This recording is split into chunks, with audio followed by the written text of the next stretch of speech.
Shalom, salam sejahtera di dalam kasih Tuhan kita Yesus Kristus. Puji Tuhan kita boleh jumpa kembali dalam program pendalaman Alkitab melalui pelajaran Sekolah Sabat bersama dengan kami Cornelius Media. Pelajaran ini adalah pelajaran yang ketujuh dengan tema Warga Kerajaan Surga. Saya Pendeta Edward Taliwongso bersama dengan Pendeta Felix Gosal dan Pendeta Widodo Purwanto akan sama-sama menolong dalam pendalaman kita pada kesempatan ini. Kami tetap mengingatkan, mari mempersiapkan diri dengan telah mempelajari pelajaran Sekolah Sabat di tempat kita masing-masing. Mari kita berdoa. Bapa di sorga, kami mengucap syukur oleh karena sekali lagi kami mau rindu untuk belajar firman-Mu. Bukalah hati dan pikiran kami, di dalam nama Yesus kami sudah berdoa. Amin. Ada 4 bagian dalam program ini. Yang pertama kita melihat dasar Alkitabiahnya, yang kedua kita menggali makna dari ayat hafalan, yang ketiga pokok pikiran yang muncul dari pelajaran hari per hari, dan di bagian penghujung kita tiba kepada aplikasi. Mari kita lihat dasar Alkitabiah. Filipi 3 ayat 17 sampai 4 ayat 23. Paulus menasihati jemaat untuk meneladani hidupnya yang berfokus pada Kristus, tidak hidup sebagai musuh salib, dan mengarahkan pikiran kepada perkara-perkara sorgawi, karena kewargaan orang percaya itu ada di sorga.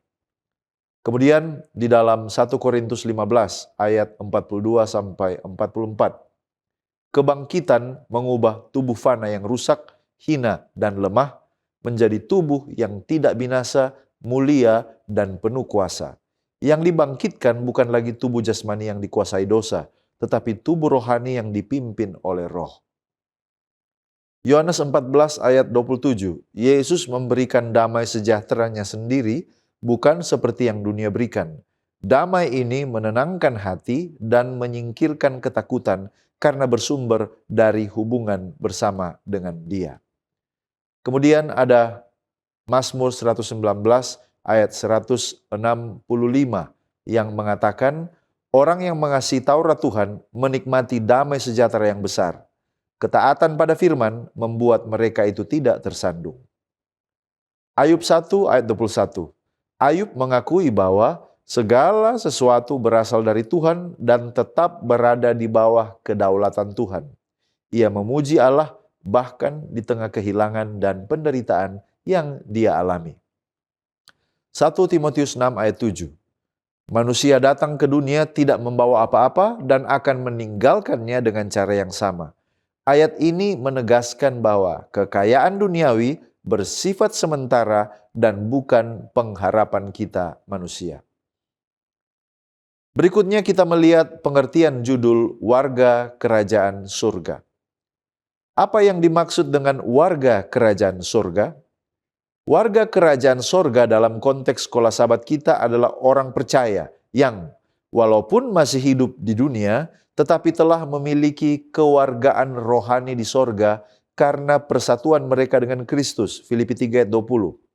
Mereka hidup di bawah pemerintahan Allah, bukan sistem dunia, dan menjadikan sorga sebagai rumah sejati mereka. Ibrani 13 ayat 14. Siapa saja yang dapat menjadi warga kerajaan sorga? Jawabannya adalah semua orang yang menerima Kristus, yang hidup dalam iman, dan yang menyerahkan hidupnya kepada Tuhan dapat menjadi warga kerajaan sorga menurut Kolose 3 ayat 1 dan 1 Petrus 1 ayat 4. Jadi, status ini tidak ditentukan oleh etnis, bangsa, status sosial, atau prestasi, tetapi oleh hubungan seseorang dengan Yesus Kristus. Apa persyaratannya? Persyaratannya adalah yang pertama, harus bersatu dengan Kristus sesuai dengan Kolose 3 ayat 1. Yang kedua, bertobat dan hidup setia. Yang ketiga, hidup sesuai dengan panggilan sorgawi. Efesus 4 ayat 1, lalu kemudian taat pada firman Tuhan. Mazmur 119 ayat 165. Kapan seseorang menjadi warga kerajaan sorga? Jawabannya, seseorang menjadi warga kerajaan sorga sejak ia menerima Kristus dan dibangkitkan secara rohani bersama dengan Kristus. Kolose 3 ayat 1. Tetapi kepenuhan kewargaan itu nanti akan digenapi pada waktu Kristus datang lalu kemudian Dia akan mengubah tubuh kita yang dapat binasa ini, yang fana ini, menjadi kekal dan tidak dapat lagi binasa. Menurut Filipi 3 ayat 20-21 dan 1 Korintus 15 ayat 42 sampai 44. Apa hak dan kewajiban sebagai warga kerajaan sorga? Jawabannya adalah, secara hak kita memiliki damai sejahtera Allah. Kita memiliki sukacita yang sejati. Kita dapat menikmati pemeliharaan Allah dan kemudian kita menikmati warisan hidup kekal. Tetapi ada juga kewajibannya. Artinya, kita harus hidup sebagai teladan, Filipi 3 ayat 17.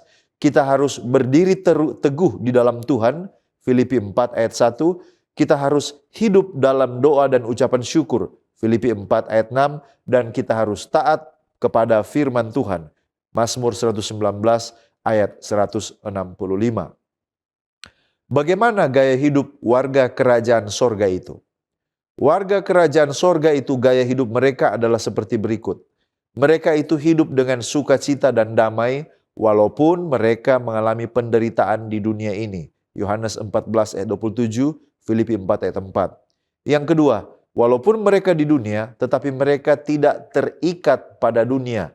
1 Timotius 6 ayat 7. Kemudian, mereka itu memikirkan perkara-perkara yang luhur dan kudus yang ada di sorga. Filipi 4 ayat 8. Lalu kemudian mereka itu meneladani Kristus sebagai pemimpin rohani mirip mereka. Filipi 3 ayat 17 dan Filipi 4 ayat 9. Itulah gaya hidup warga kerajaan sorga berdasarkan konteks sekolah sahabat kita. Ellen White di dalam buku Lift Him Up halaman 325 menyatakan bagaimana kehidupan orang yang menjadi warga kerajaan sorga. Melalui perbuatan mereka, mereka senantiasa menunjukkan bahwa dunia ini bukanlah tempat tinggal mereka. Kewarganegaraan mereka ada di atas. Mereka mencari negeri yang lebih baik, bahkan negeri surgawi. Pembicaraan dan kasih sayang mereka tertuju pada hal-hal surgawi. Mereka berada di dunia tetapi bukan dari dunia.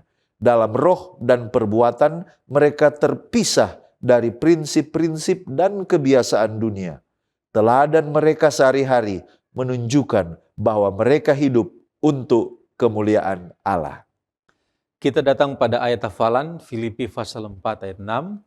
Janganlah hendaknya kamu khawatir tentang apapun juga, tetapi nyatakanlah dalam segala hal keinginanmu kepada Allah dalam doa dan permohonan dengan ucapan syukur. Mari kita lihat apa konteks Filipi pasal 4 ayat 6. Nah, saudara, untuk memahami Filipi pasal 4 ayat 6 ini, kita harus melihat ayat ini sebagai bagian dari kesatuan ajaran Rasul Paulus di dalam pasal 4 ayat 4-9. Ayat ini tidak berdiri sendiri dan paling sedikit ada 3 hubungan. Hubungan yang pertama yaitu hubungan dengan ayat sebelumnya, ayat 4 dan ayat 5. Ayat 4 berkata, bersukacitalah senantiasa dalam Tuhan, sekali lagi kukatakan bersukacitalah. Ayat 5, hendaklah kebaikan hatimu diketahui semua orang, Tuhan sudah dekat. Nah saudara, perintah untuk tidak khawatir ini adalah hasil dari praktek yang telah mengalami sukacita sejati. Jadi mustahil hati yang dipenuhi kekhawatiran dapat bersukacita. Tidak khawatir juga akan membuat orang Kristen menunjukkan kebaikan hati bahkan dalam tekanan. Lantas apa yang mendasari semua perilaku ini? Alasannya adalah keyakinan, yaitu Tuhan sudah dekat. Tuhan sudah dekat di sini bisa berarti bahwa kedatangannya yang kedua sudah dekat, tetapi sudah dekat juga di sini berarti bahwa kehadirannya itu yang dekat dalam menopang kita setiap hari. Karena Tuhan dekat, maka saya tidak perlu khawatir. Kemudian hubungan yang kedua yaitu hubungan dengan ayat sesudahnya, yaitu Filipi pasal 4 ayat 7. Nah, di dalam ayat ini dikatakan, dan damai sejahtera Allah yang melampaui segala akal akan memelihara hati dan pikiranmu dalam Kristus Yesus. Nah, ayat 7 ini adalah hasil dari orang yang melakukan perintah tidak khawatir, berdoa dan bersyukur. Dan damai dalam ayat 7 ini bukan sekedar perasaan lega, tetapi ini adalah perlindungan aktif dari Allah. Jadi dengan kata lain, doa yang penuh dengan syukur dan sikap tidak khawatir itu sebenarnya adalah penjaga kehidupan batin kita.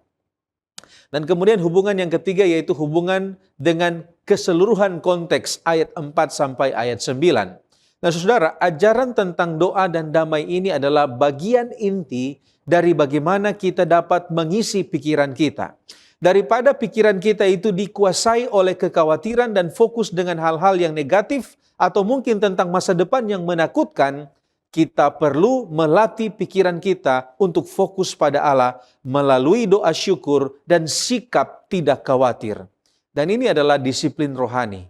Praktek ini akan menghasilkan kehadiran Allah yang nyata, yaitu ayat 9 dikatakan, Allah sumber damai sejahtera akan menyertai kamu.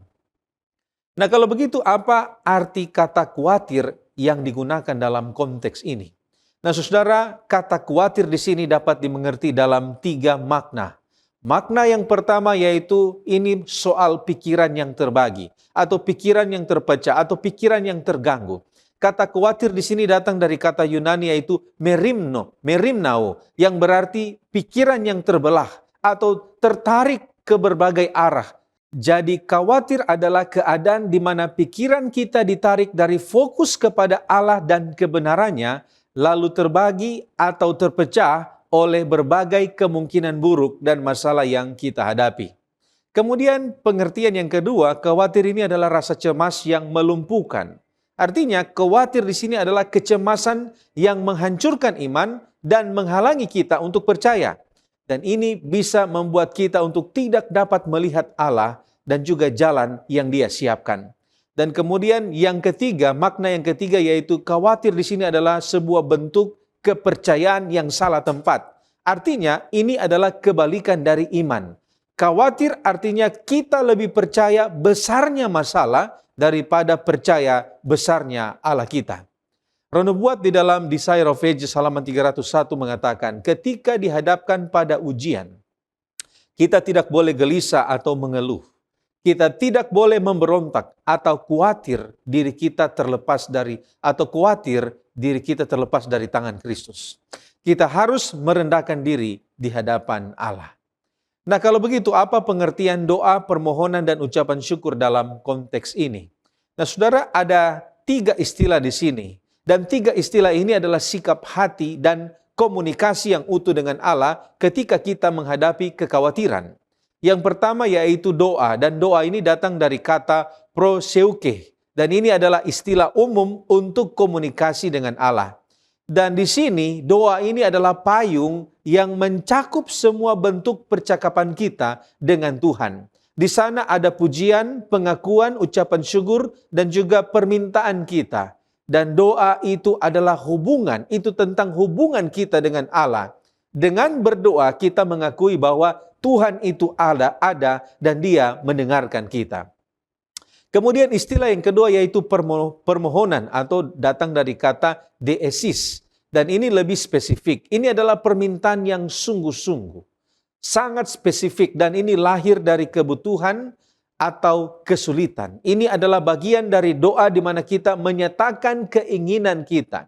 Deesis berasal dari rasa ketergantungan dan pengakuan bahwa hanya Allah saja yang dapat menolong kita.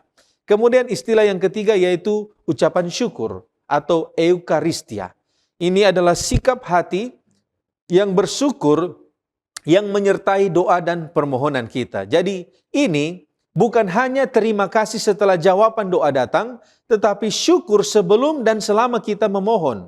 Dan ucapan syukur ini mencakup 3 bagian, yaitu kebaikan Allah di masa lalu, kemudian yang kedua, kedaulatannya yang terjadi pada masa sekarang, dan yang ketiga, janji-janjinya untuk masa yang akan datang. Seventh-day Adventist Bible Commentary Jilid 7 halaman 175-176 mengatakan, ucapan syukur adalah pendampingan yang diperlukan di dalam doa dan seharusnya tidak pernah absen dari ibadah kita. Ini membantu mengingatkan kita akan rahmat masa lalu yang mempersiapkan kita untuk menerima berkat lebih lanjut. Sekarang kita masuk pada pokok pembahasan panutan. Dalam konteks pelajaran hari Minggu, apa latar belakang topik panutan ini dan siapa yang dimaksud sebagai panutan? Latar belakangnya adalah bahwa Paulus saat itu melihat ada godaan yang dihadapi jemaat di Filipi untuk mengikuti pemikiran, ide, atau paham serta gaya hidup dan juga perilaku dari orang-orang yang hidupnya disebutkan Paulus sebagai seteru salib dalam Filipi 3 ayat yang ke-18. Siapakah mereka itu? Menurut Seventh Day Adventist Bible Commentary volume 7 halaman 171, mereka adalah yang pertama, para penganut Yudaisme yang menjalankan dan menekankan sunat lahiriah sebagai syarat tambahan untuk keselamatan dan menjadi seorang Kristen. Filipi 3 ayat yang kedua. Yang kedua, orang-orang yang mengaku Kristen tetapi telah menyimpang. Dan yang ketiga adalah mereka yang murtad yang pengaruhnya membahayakan orang-orang percaya khususnya di jemaat Filipi.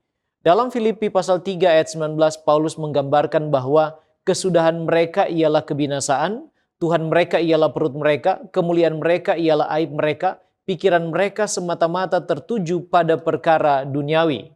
Roma 16 ayat 17 dan 18. Tetapi aku menasihatkan kamu saudara-saudara supaya kamu waspada terhadap mereka yang bertentangan dengan pengajaran yang telah kamu terima, menimbulkan perpecahan dan godaan. Sebab itu hindarilah mereka, sebab orang-orang demikian tidak melayani Kristus Tuhan kita, tetapi melayani perut mereka sendiri. Dan dengan kata-kata mereka yang muluk-muluk dan bahasa mereka yang manis, mereka menipu orang-orang yang tulus hatinya. Nah, mengapa mereka menjadi ancaman atau bahaya bagi kehidupan jemaat di Filipi? Seventh Day Adventist Bible Commentary volume 7 halaman 171 katakan bahwa jika orang-orang ini adalah musuh yang terang-terangan dan terbuka terhadap salib, atau jika mereka menyangkal bahwa Kristus telah mati untuk menebus dosa, mereka tidak akan sebahaya itu bagi gereja. Namun tampaknya mereka mengaku sebagai pengikut Sang Juru Selamat, sementara hidup mereka menunjukkan bahwa mereka sama sekali tidak mengenal kuasa Injil. Pikiran mereka tertuju pada hal-hal duniawi dan persahabatan dengan dunia adalah sesungguhnya permusuhan dengan Allah menurut Yakobus 4 ayat yang keempat. Nah, dari latar belakang inilah Paulus katakan dalam Filipi 3 ayat 17, saudara-saudara, ikutilah teladanku dan perhatikanlah mereka yang hidup sama seperti kami yang menjadi teladanmu. Jadi panutan yang dimaksud Paulus untuk diikuti ialah dirinya sendiri. Nah, apa yang dimaksud panutan dan mengapa Paulus menunjuk dirinya sendiri sebagai panutan? Bukankah seharusnya Yesus yang menjadi panutan? Panutan adalah role model. Dalam konteks Filipi pasal 3 ayat 17, itu merujuk pada teladan hidup rohani yang nyata, bukan sekedar teori atau lisan saja. Yang dimaksud Paulus adalah yang pertama, teladan cara hidup yang mencerminkan Injil selaras dengan salib Kristus, yaitu penyangkalan diri, ketaatan, dan hidup yang berorientasi pada kekekalan, bukan hal-hal duniawi. Yang kedua, contoh iman yang konsisten, yang berpusat selalu pada Kristus untuk terus bertumbuh dan berjuang tetap setia. Seventh Day Adventist Bible Commentary volume 7 halaman 171, Paulus menunjuk hidupnya sendiri sebagai panutan yang patut mereka teladani sebab ia tahu bahwa ia telah mengikuti kehendak Allah dengan meninggalkan masa lalu dan berusaha meraih hal-hal yang masih ada di depannya. Ia sama sekali tidak berusaha mengalihkan perhatian mereka dari Kristus dan mengarahkannya kepada dirinya sendiri, melainkan untuk membawa mereka kepada Kristus melalui hidupnya yang menyerupai Kristus. 1 Korintus 11 ayat yang pertama mengatakan, jadilah pengikutku sama seperti aku juga menjadi pengikut Kristus. Nah, Paulus sendiri telah mengarahkan fokus jemaat di Filipi kepada Kristus dalam Filipi 2 ayat 5-11. Dikatakan lebih lanjut bahwa memang Kristuslah satu-satunya teladan yang dapat diteladani dalam segala hal. Namun, pengalaman orang lain juga yang hidupnya mengikuti teladan Kristus bisa berfungsi sebagai motivasi dan peringatan bagi kita. Dan tujuan utamanya adalah terinspirasi untuk mengikuti dan melakukan hal yang sama yang diteladankan. Dan hal ini tidak sama sekali melibatkan penyembahan atau pengagungan pada seorang manusia. Gerald F. Hawthorne memberikan komentar dalam Word Biblical Commentary volume 3 halaman 217 bahwa ketika Paulus berkata ikutilah teladanku, Paulus tidak bermaksud mengatakan bahwa ia lebih baik daripada orang lain. Fokus utama Paulus ialah agar mereka meniru tindakan-tindakan pengorbanan dan pemberian diri, kesediaan untuk menderita bagi orang lain, kehilangan segalanya demi Kristus dan untuk mengikuti teladan Kristus. Andrews Bible Commentary halaman 1735. Kebenaran menjadi lebih jelas dan lebih mudah dipahami ketika diteladankan oleh orang-orang yang benar-benar percaya. Nah, sekarang bagaimana sikap Paulus terhadap mereka yang menjadi teladan buruk? Dikatakan dalam Filipi 3 ayat 18, karena seperti yang telah kerap kali kukatakan kepadamu dan yang kunyatakan pula sekarang sambil menangis, banyak orang yang hidup sebagai seteru salib Kristus. Paulus menangis karena ia sangat mengasihi mereka. Seventh-day Adventist Bible Commentary volume 7 halaman 171 sekali lagi menjelaskan bahwa ekspresi emosi yang mendalam ini menunjukkan bahwa keprihatinan Paulus lebih tertuju pada orang-orang Kristen yang murtad daripada orang-orang kafir yang durhaka. Kasih sayangnya terhadap orang-orang yang murtad itu membuatnya saat itu menangis. Nah, sikap dan ekspresi Paulus ini sama dengan Yesus. Lukas 19 ayat 41 katakan, dan ketika Yesus telah dekat dan melihat kota itu, ia menangisinya. Paulus juga tidak melabeli mereka sebagai musuhnya, melainkan sebagai seteru salib, karena Paulus menyadari bahwa dahulu tanpa Kristus mereka juga termasuk Paulus merupakan seteru salib. Sekarang apa pelajaran penting yang dapat kita pelajari, serta bagaimana kita membedakan panutan yang baik dan yang buruk? Pelajaran yang pertama ialah bahwa teladan orang-orang saleh dapat menginspirasi kita untuk hidup lebih dekat dan lebih serupa lagi dengan Tuhan atau dengan Kristus. Kita tidak boleh membiarkan diri kita menjadi seteru salib. Itu pelajaran yang kedua. Menurut Seventh-day Adventist Bible Commentary volume 7 halaman 172, kita dapat menjadi seteru salib bila kehidupan kita dikuasai oleh hawa nafsu duniawi, mencari kenikmatan, keuntungan, dan kehormatan duniawi saja dengan mengorbankan nilai-nilai moral. Hidup bukan untuk kemuliaan Allah, melainkan untuk kesenangan diri dan kedagingan kita. Sekarang bagaimana kita bisa membedakan panutan yang baik dan yang buruk? Yang pertama, ujilah segala sesuatu dan peganglah yang baik. 1 Tesalonika 5 ayat yang ke-21. Dan yang kedua, dari buahnya lah kamu akan mengenal mereka. Matius 7 ayat yang ke-20. Terima kasih pendeta. Sekarang kita melihat tema berdirilah juga dengan teguh di dalam Tuhan.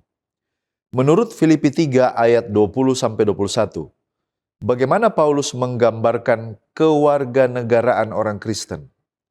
Paulus menyatakan bahwa kewarganegaraan orang Kristen itu ada di sorga, Filipi 3 ayat 20. Lalu Yesus Kristus adalah Raja dan Juru Selamat yang kita nantikan dari sorga.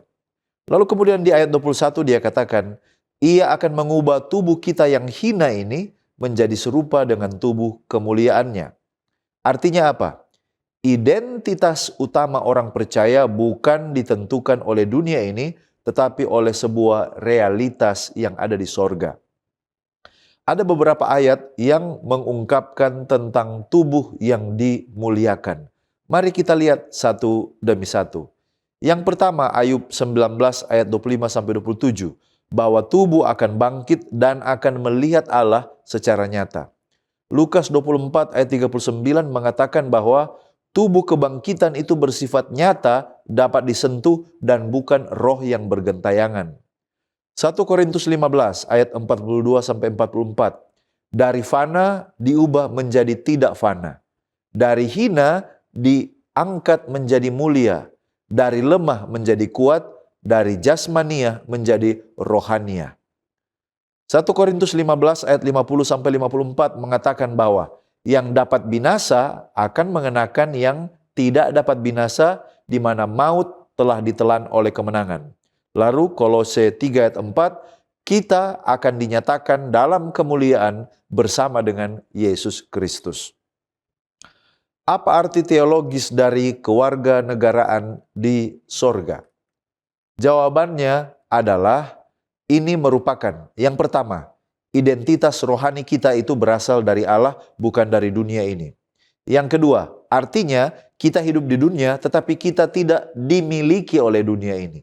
Dan yang ketiga, ini memberikan kepada kita realitas eskatologis. Artinya orang Kristen memandang ke depan, tidak memusatkan perhatian di dunia ini. Ini menegaskan bahwa Keselamatan orang Kristen itu bersifat kekal, bersifat transenden, bukan sekedar perbaikan dunia yang ada sekarang. Mengapa kebangkitan tubuh itu menjadi pusat iman dari orang Kristen? Minimal oleh karena ada 3 hal. Yang pertama, tanpa kebangkitan iman kita sia-sia, kata Rasul Paulus dalam 1 Korintus 15 ayat 14. Yang kedua, kebangkitan itu membuktikan kemenangan Kristus atas dosa dan maut. Dan yang ketiga, kebangkitan tubuh itu memberikan jaminan bahwa kematian bukanlah akhir segala-galanya. Jadi kalau kita percaya kepada kebangkitan tubuh, walaupun kita mengalami kematian, kita akan dibangkitkan. Injil menyatakan kepada kita bahwa Kristus benar-benar mengalahkan kematian. Ellen White dalam The Great Controversy halaman 644 dan 645 mengatakan tentang kebangkitan. Tetapi semuanya bangkit dengan kesegaran dan kegagahan kemudaan yang abadi. Pada awalnya manusia diciptakan menurut rupa Allah, tidak hanya dalam karakter tetapi juga dalam bentuk dan ciri-ciri fisik. Dosa menodai dan hampir menghapus citra ilahi, tetapi Kristus datang untuk memulihkan apa yang telah hilang. Ia akan mengubah tubuh kita yang hina dan membentuknya seperti tubuhnya yang mulia. Bentuk jasmani yang fana dan rusak, yang kehilangan keindahan, yang pernah tercemar oleh dosa, menjadi sempurna, menjadi indah dan abadi. Semua cacat dan kelainan ditinggalkan di kubur, dipulihkan ke pohon kehidupan di Eden yang telah lama hilang. Orang-orang yang ditebus akan tumbuh dewasa menurut Maleakhi 4 ayat 2, hingga mencapai kedewasaan penuh, ras manusia dalam kemuliaan aslinya. Mengapa janji hidup kekal itu begitu penting bagi kita iman Kristen? Yang pertama, oleh karena hidup kekal itu adalah tujuan akhir dari keselamatan kita, Yohanes 3 ayat 16. Dan yang kedua, tanpa kekekalan, penderitaan dunia ini pada akhirnya tidak memiliki makna akhir, Roma 8 ayat 18. Lalu kemudian hidup kekal memberi harapan melampaui kematian. Tanpa hidup kekal, kekristenan itu hanyalah sebuah etika, bukan sebuah keselamatan. Kita tiba pada pokok diskusi mengenai bersukacitalah senantiasa dalam Tuhan. Nah, saudara, mungkin kita bertanya, apa bedanya bersukacita karena bahagia dan bersukacita senantiasa dalam Tuhan? Nah, saudara, perbedaan ini dapat dipahami dalam 3 poin kunci. Yang pertama, ada perbedaan sumber. Artinya sumbernya itu berbeda. Yang pertama, bersukacita karena bahagia ini sumbernya adalah keadaan atau peristiwa yang terjadi di luar kita. Bisa saja kita mendapatkan kabar baik, atau kita mendapatkan kesehatan, atau kita melihat situasi hidup yang nyaman, dan lain sebagainya. Dan hal ini atau event-event ini, kejadian-kejadian ini, peristiwa-peristiwa ini memberikan kita rasa sukacita. Artinya kita bersukacita karena ada sesuatu hal positif yang terjadi. Nah, sedangkan bersukacita dalam Tuhan ini sumbernya adalah hubungan pribadi kita dengan Allah itu sendiri. Terlepas dari keadaan luar, apapun yang terjadi kita akan bersukacita. Dan ini adalah sukacita yang datang karena kita mengenal karakter Tuhan. Keadaan bisa buruk, tetapi kita tahu Tuhan itu tidak berubah. Dan kemudian yang kedua, perbedaannya oleh karena ada ketahanan yang berbeda. Apa yang berbeda? Nah, sukacita ini atau sukacita karena bahagia itu bersifat sementara dan rapuh. Dan sukacita ini datang dan pergi seiring dengan perubahan keadaan. Saat datang masalah, biasanya sukacita ini juga hilang. Sedangkan sukacita dalam Tuhan ini adalah sukacita yang bersifat stabil dan ini adalah sesuatu yang dalam atau senantiasa terjadi. Ini bukan perasaan euforia yang meledak-ledak, tetapi ini adalah sebuah keyakinan yang dalam dan tenang bahwa kita ada di dalam tangan Allah yang baik. Dan sukacita ini bisa tetap ada bahkan di tengah air mata dan penderitaan. 2 Korintus 6 ayat 10. Dan ketiga, perubahan ini atau perbedaan antara kedua sukacita ini oleh karena fokusnya itu berbeda. Nah, sukacita karena bahagia ini fokusnya adalah diri kita sendiri atau juga kepentingan kita. Tetapi sukacita dalam Tuhan itu fokusnya adalah Allah dan kemuliaan Allah. Kita bersukacita karena Allah adalah Allah.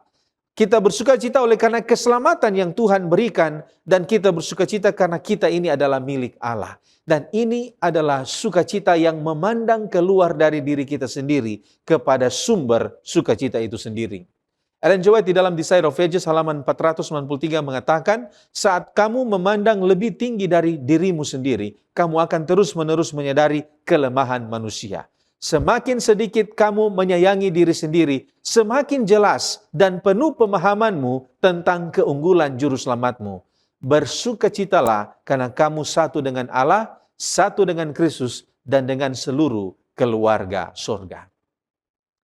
Nah, mungkin kita bertanya, mengapa kita harus berdoa seolah-olah doa kita sudah dijawab? Bukankah ini seperti berpura-pura atau memaksakan diri? Nah, lantas apa pengertian berdoa seolah-olah sudah dijawab? Nah, untuk memahami hal ini, kita dapat melihat 3 sudut pandang. Yang pertama, kita harus mengerti bahwa ini bukan pura-pura, bukan melawan realita, tetapi beriman melampaui realita. Kenapa? Karena iman itu adalah dasar dari segala sesuatu yang kita harapkan dan bukti dari segala sesuatu yang tidak kita lihat. Ibrani 11 ayat 1. Jadi, berdoa dengan iman berarti kita mempercayai sesuatu lebih daripada keadaan yang kita lihat saat ini.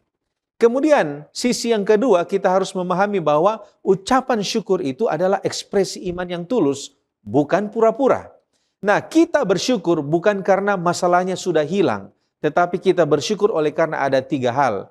Yang pertama, oleh karena Allah sudah mendengar doa kita. 1 Yohanes 5 ayat 14.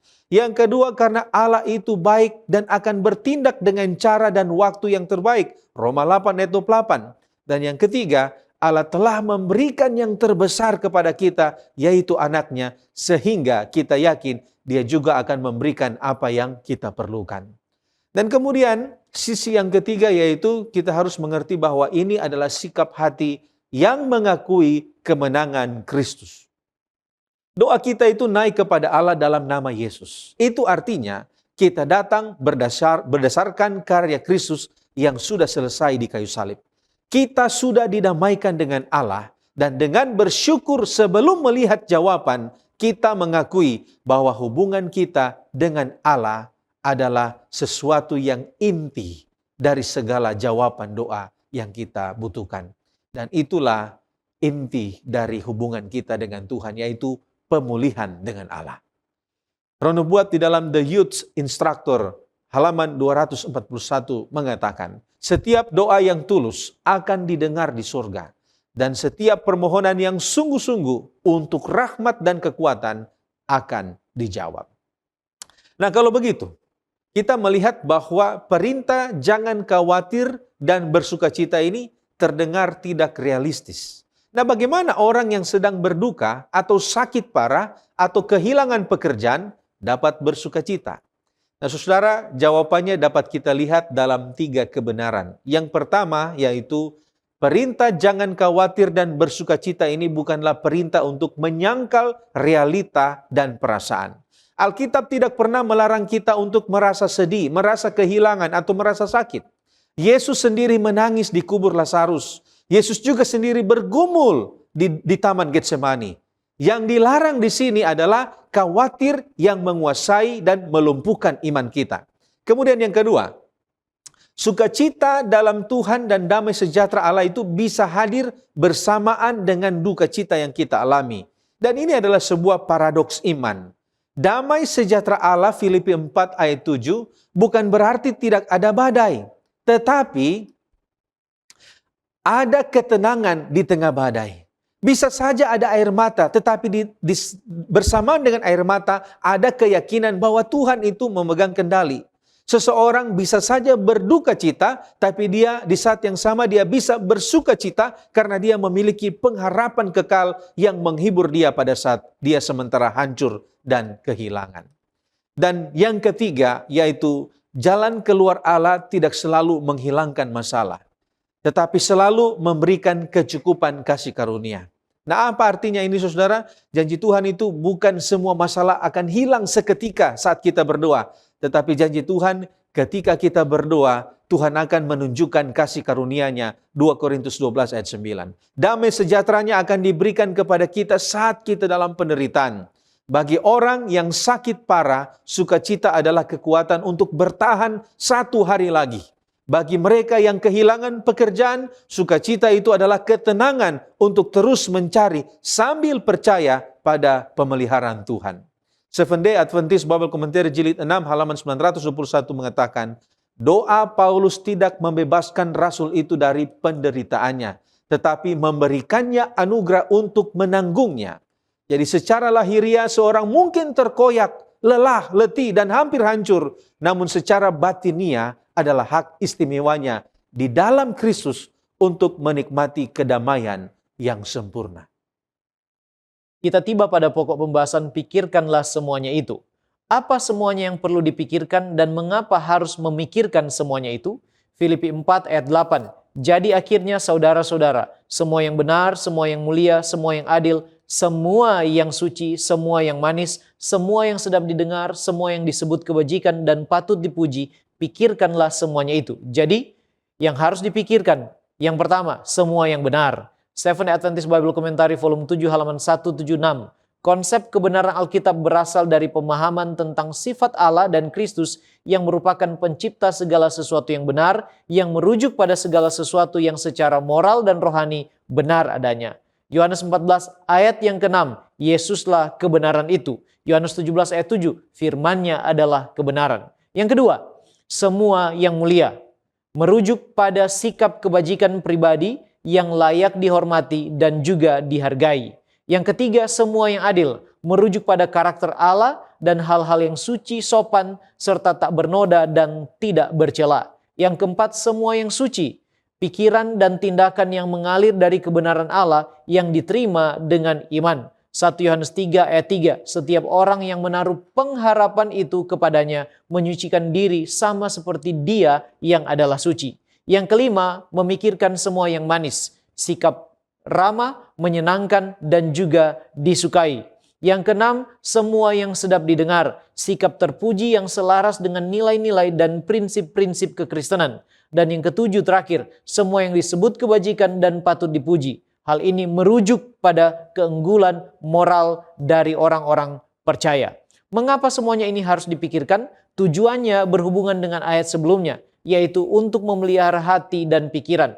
Filipi 4 ayat 7, damai sejahtera Allah yang melampaui segala akal akan memelihara hati dan pikiranmu dalam Kristus Yesus. Memelihara hati dan pikiran melalui doa dan ucapan syukur agar memiliki damai sejahtera haruslah sejalan dengan upaya memikirkan semuanya itu.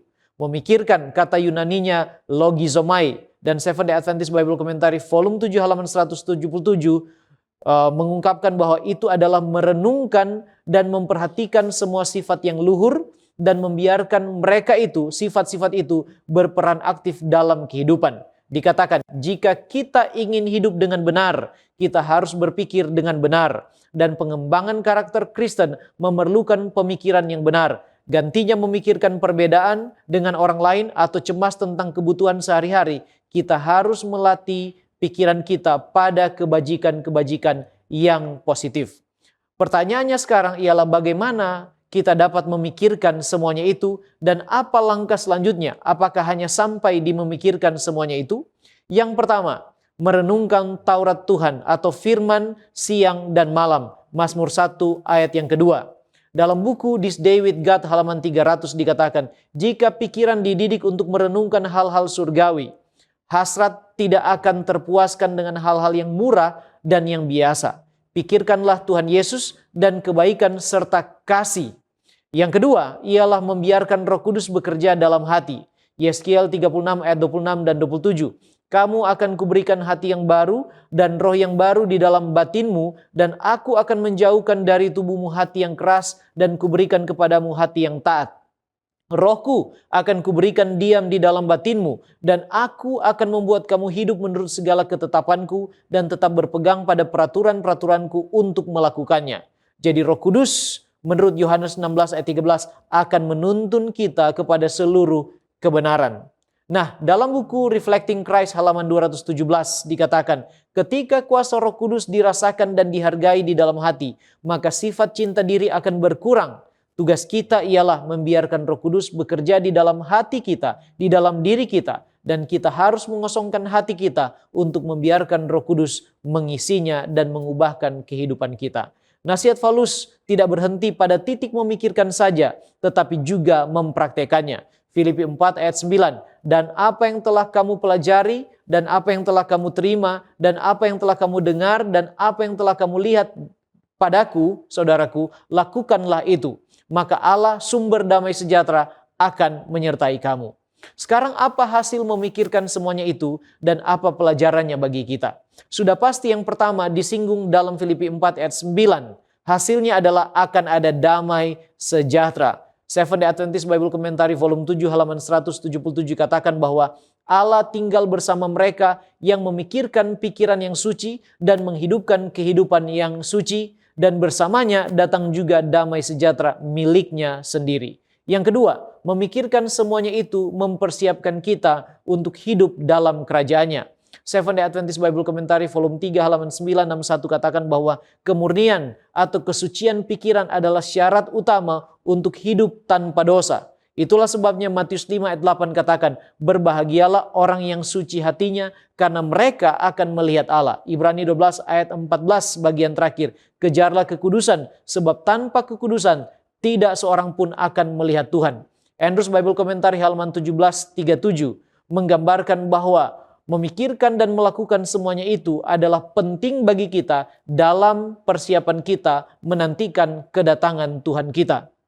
Pelajaran bagi kita ialah bahwa kita harus menjaga hati dan pikiran kita. Amsal 4 ayat 23, jagalah hatimu dengan segala kewaspadaan karena dari situlah terpancar kehidupan.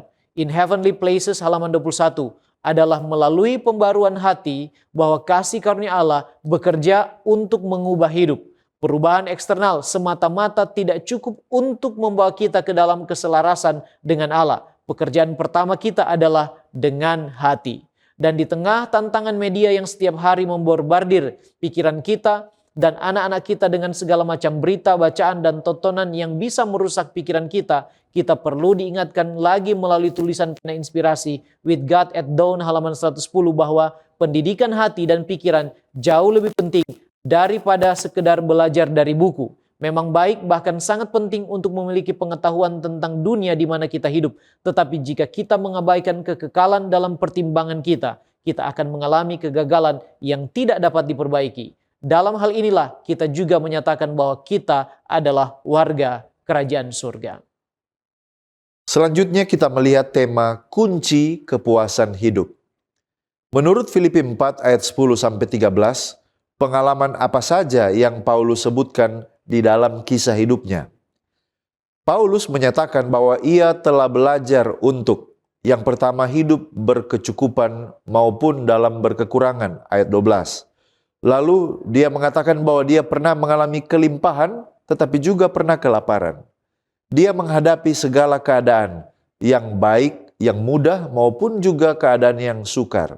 Tetapi ia tidak menempatkan kebahagiaannya pada keadaan, tetapi kepada Kristus. Apa janji Allah tentang pemeliharaan menurut Filipi 4 ayat 19 dan ada ayat-ayat pendukungnya? Kita temukan bahwa Allah berjanji bahwa Dia akan memenuhi segala keperluan kita. Filipi 4 ayat 19. Dia berjanji bahwa kita tidak akan berkekurangan. Mazmur 23 ayat 1. Allah tahu akan kebutuhan sehari-hari kita. Matius 6 ayat 32. Lalu kemudian kita dapat menyerahkan segala kekhawatiran kita hanya kepadanya. 1 Petrus 5 ayatnya yang ke-7. Secara teologis, apa artinya segala perkara dapat kutanggung di dalam Dia yang memberi kekuatan kepadaku? Filipi 4 ayat 13.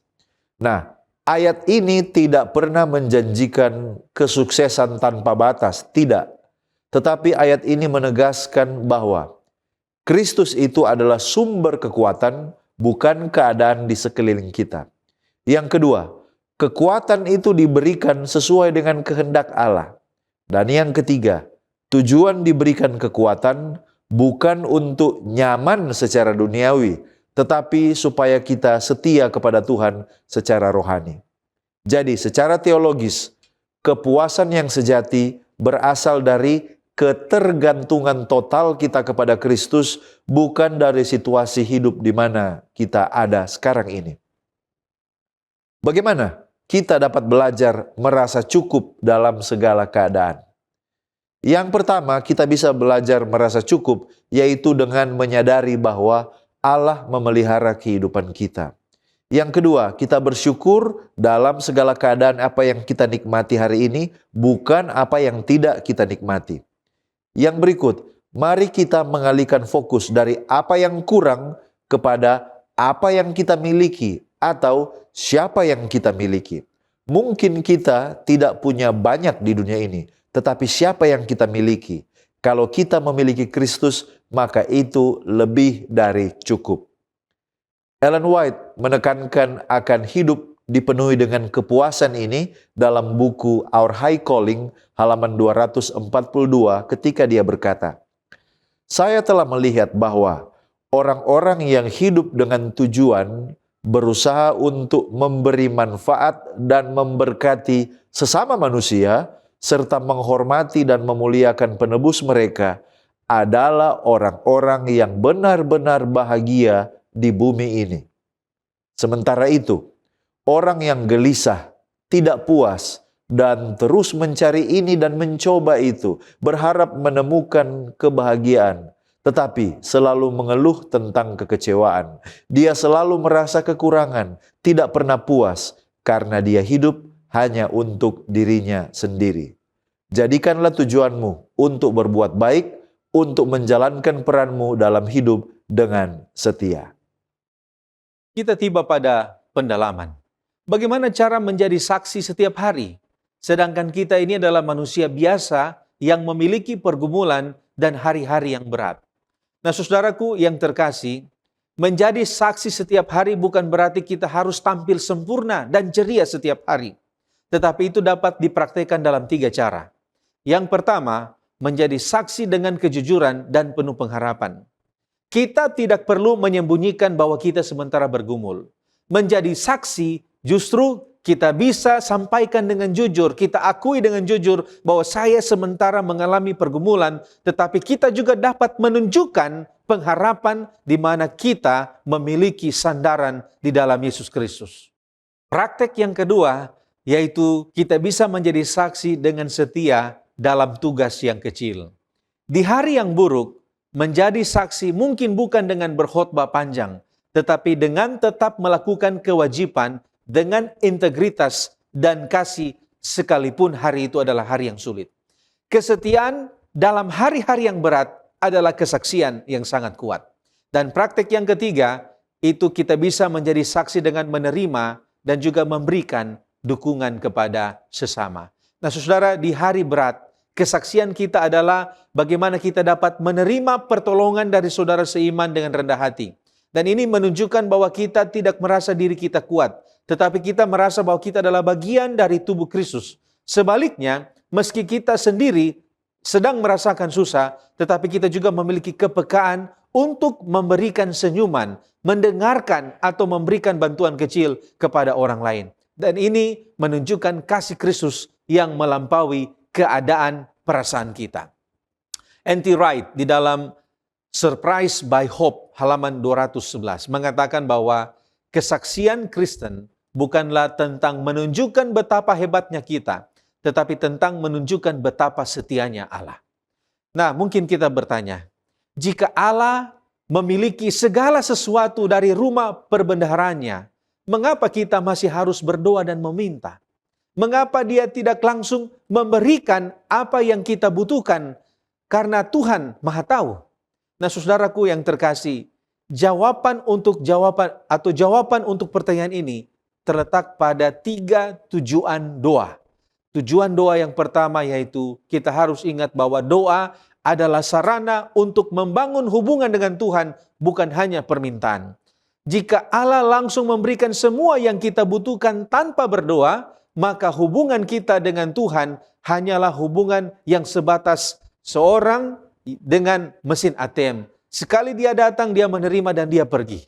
Doa itu bukan seperti itu. Tetapi doa itu mengubah hubungan kita dengan Tuhan. Doa itu harusnya mengubah kita, cara kita dengan Tuhan. Seorang anak yang baik tidak hanya diam dan menerima hadiah dari orang tuanya, tetapi dia berbicara dengan orang tuanya. Dia mengucap syukur, dia mengungkapkan keinginan hatinya kepada orang tuanya. Doa adalah komunikasi yang memupuk keintiman kita dengan Tuhan.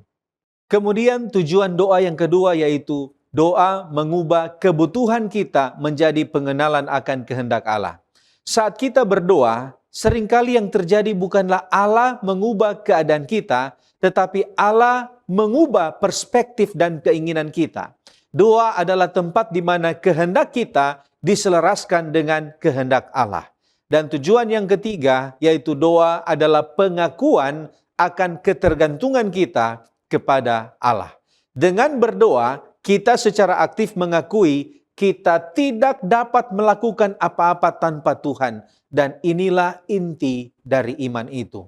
Seventh Day Adventist Bible Commentary Jilid 5 halaman 345 mengatakan, doa tidak memberikan informasi kepada Allah tentang apa yang seharusnya tidak dia ketahui. Juga tidak dimaksudkan sebagai cara untuk membujuknya melakukan apa yang seharusnya tidak ingin dia lakukan. Doa menghubungkan kita dengan Yang Maha Tahu dan mempersiapkan kehendak kita untuk bekerja sama secara efektif dengan kehendaknya. Saudaraku, sebagai penutup dan aplikasi dari apa yang kita pelajari dan diskusikan bersama, bagaimana kita bisa mendapat kepastian bahwa kita bisa menjadi warga kerajaan sorga dan apa yang harus kita lakukan? Kepastian tentang kita orang berdosa bisa menjadi warga kerajaan sorga bukanlah karena usaha atau siapa kita, melainkan tentang kasih Allah yang tidak terbatas yang dinyatakan dalam karya penebusannya melalui Kristus Yesus. Yohanes 3 ayat yang ke-16, karena begitu besar kasih Allah akan dunia ini, sehingga ia telah mengaruniakan anaknya yang tunggal, supaya setiap orang yang percaya kepadanya tidak binasa melainkan beroleh hidup yang kekal. Yang harus kita lakukan ialah yang pertama, datang kepadanya, percaya dan terima tawaran untuk menjadi warga kerajaannya melalui iman kepada Kristus Yesus. Wahyu 22 ayat 17 bagian B, dan barang siapa yang haus hendaklah ia datang, dan barang siapa yang mau hendaklah ia mengambil air kehidupan dengan cuma-cuma. Yohanes 1 ayat 12, tetapi semua orang yang menerimanya diberinya kuasa supaya menjadi anak-anak Allah, yaitu mereka yang percaya dalam namanya. Dan bila kita telah menjadi anak-anaknya, Roma 8 ayat 17 katakan kita juga adalah ahli waris kerajaannya. Yang kedua yang perlu kita lakukan adalah membasuh jubah, menyucikan hidup dan menuruti serta melakukan perintah-perintahnya. Hal ini merujuk kepada mereka yang telah diperbaharui hati dan karakternya oleh kuasa kebenaran Kristus. Wahyu 22 ayat 14, berbahagialah mereka yang membasuh jubahnya. Terjemahan bahasa Inggrisnya ialah blessed are they that do his commandments. Berbahagialah mereka yang melakukan perintah-perintahnya. Mereka akan memperoleh hak atas pohon-pohon kehidupan dan masuk melalui pintu-pintu gerbang ke dalam kota itu. Nah, sekarang apa ciri-ciri dari warga kerajaan sorga? Dalam konteks surat Filipi yang kita pelajari, warga kerajaan sorga adalah orang percaya yang hidupnya berpusat pada Kristus, berjalan selaras dengan salib, berpikiran surgawi, bukan kepada pikiran-pikiran duniawi, terus bertumbuh dan diperbaharui, dan menantikan Kristus dengan pengharapan yang hidup. Seorang warga kerajaan sorga akan memiliki hubungan pribadi yang intim dengan Tuhan dalam doa, serta di dalam merenungkan sabdanya, serta kemudian bersaksi bagi dia. God's Amazing Grace halaman 57. Warga kerajaan sorga harus memisahkan diri dari segala pengaruh yang mencemari dan tidak boleh memiliki hubungan apapun dengan penyembahan berhala dalam bentuk apapun juga. Mereka harus mencapai standar yang lebih tinggi serta berbeda dari dunia. Kemudian, Messages to Young People halaman 329. Warga surga akan menjadi warga bumi yang terbaik. Pandangan yang benar tentang kewajiban kita kepada Allah akan membawa pemahaman yang jelas tentang kewajiban kita terhadap sesama manusia. Sekarang bisakah status warga kerajaan surga kita hilang? Dan apa yang harus kita lakukan untuk mempertahankannya? Kita, saudaraku, bisa kehilangan status warga kerajaan sorga kita bila kita tidak tekun, mundur, dan meninggalkan iman kita. Kita diingat Ibrani pasal 10 ayat 35 sampai 38. Sebab itu janganlah kamu melepaskan kepercayaanmu, karena besar upah yang menantinya. Sebab kamu memerlukan ketekunan, supaya sesudah kamu melakukan kehendak Allah, kamu memperoleh apa yang dijanjikan itu. Sebab sedikit, bahkan sangat sedikit waktu lagi, dan ia akan datang, sudah akan ada, tanpa menangguhkan kedatangannya. Tetapi orangku yang benar akan hidup oleh iman, dan apabila ia mengundurkan diri, maka aku tidak berkenan kepadanya. Apa yang perlu kita lakukan untuk mempertahankan status kewargaan surga kita? God's Amazing Grace halaman 57 kembali mengungkapkan, kita harus menunggu, mengamati, berjaga-jaga, berdoa, dan bekerja. Seluruh pikiran, seluruh jiwa, seluruh hati, dan seluruh kekuatan kita dibeli dengan darah anak Allah. Jadi kita diwajibkan untuk tetap mengenakan jubah kebenaran Kristus, saudaraku. Kemudian Andrews Bible Commentary halaman 1736 katakan, orang Kristen tidak memusatkan pikiran mereka pada hal-hal duniawi karena mereka memiliki sesuatu yang lebih baik, harapan yang berbahagia akan kewarganegaraan surgawi mereka. Itulah sebabnya Ibrani 10 ayat 39. Tetapi kita bukanlah orang-orang yang mengundurkan diri dan binasa. Jadi kita tidak boleh mundur dari iman kita, memegang teguh itu apapun yang terjadi.